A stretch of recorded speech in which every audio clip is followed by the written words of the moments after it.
ಕರ್ನಾಟಕ ರಾಜ್ಯ ನೌಕರರ ಸಂಘದ ಚುನಾವಣೆ ವಿಚಾರಕ್ಕೆ ಸಂಬಂಧಪಟ್ಟಂತೆ ಕೆಲವು ನೌಕರರ ಹೆಸರನ್ನ ಪಟ್ಟಿಯಿಂದ ಡಿಲೀಟ್ ಮಾಡಲಾಗಿತ್ತು. ಅದಕ್ಕೆ ಮತವಂಚಿತ ನೌಕರರು ಹೋರಾಟಕ್ಕಿಳಿದು ಬಿಟ್ಟಿದ್ರು. ಅದಾದ ನಂತರ ಈಗ ದೊಡ್ಡ ಬೆಳವಣಿಗೆ ಒಂದಾಗಿದೆ. ಏನು ಅದು ಅಂತ ಹೇಳ್ತಾ ಹೋಗ್ತೀನಿ. ಅದಕ್ಕೂ ಮೊದಲು ಒಂದು ಬಿಗ್ ಬ್ರೇಕಿಂಗ್ ಅಪ್ಡೇಟ್ ಲಭ್ಯ ಆಗ್ತಾ ಇದೆ, ಗಮನಿಸ್ತಾ ಹೋಗೋಣ.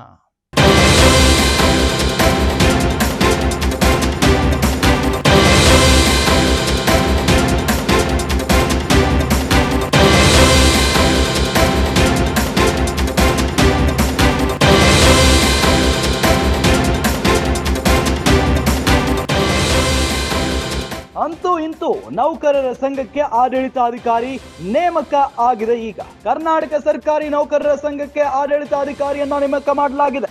ಕರ್ನಾಟಕ ರಾಜ್ಯ ನೌಕರರ ಸಂಘದ ಚುನಾವಣಾ ವಿಚಾರಕ್ಕೆ ಸಂಬಂಧಪಟ್ಟಂತೆ ಮತದಾರರ ಪಟ್ಟಿಯಿಂದ ಹೆಸರು ಡಿಲೀಟ್ ವಿಚಾರ, ನೌಕರರ ಸಂಘದ ವಿವಾದಕ್ಕೆ ಸರ್ಕಾರ ಮಧ್ಯ ಪ್ರವೇಶ ಮಾಡಿದೆ. ಈಗ ಸರ್ಕಾರದಿಂದ ನೌಕರರ ಸಂಘಕ್ಕೆ ಆಡಳಿತಾಧಿಕಾರಿಯನ್ನ ನೇಮಕ ಮಾಡಲಾಗಿದೆ.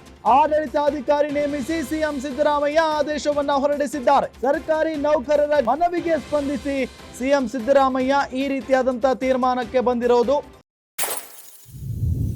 ಸಿಎಂ ಸಿದ್ದರಾಮಯ್ಯ ನಿರ್ಧಾರ ಸ್ವಾಗತಿಸಿದ್ದಾರೆ ನೌಕರರು.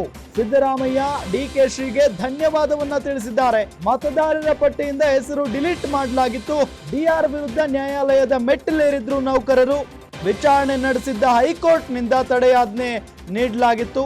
ಈಗ ಆಡಳಿತಾಧಿಕಾರಿಯನ್ನ ರಾಜ್ಯ ಸರ್ಕಾರ ನೇಮಿಸಿದೆ.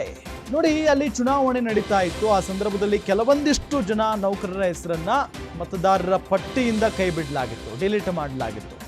ಯಾಕೆ ನಮ್ಮನ್ನ ಅಥವಾ ನಮ್ಮ ಹೆಸರನ್ನ ಡಿಲೀಟ್ ಮಾಡಿದ್ದೀರಿ ಅಂತ ಹೇಳಿ ಪ್ರಶ್ನೆ ಮಾಡಿದಂಥ ಸಂದರ್ಭದಲ್ಲಿ ಇಲ್ಲಿನ ಡಿಆರ್ ಕೇರ್ಲೆಸ್ ಮಾಡಿಬಿಟ್ಟಿದ್ರು, ಉತ್ತರವನ್ನ ಕೊಡ್ತಾ ಇರಲಿಲ್ಲ.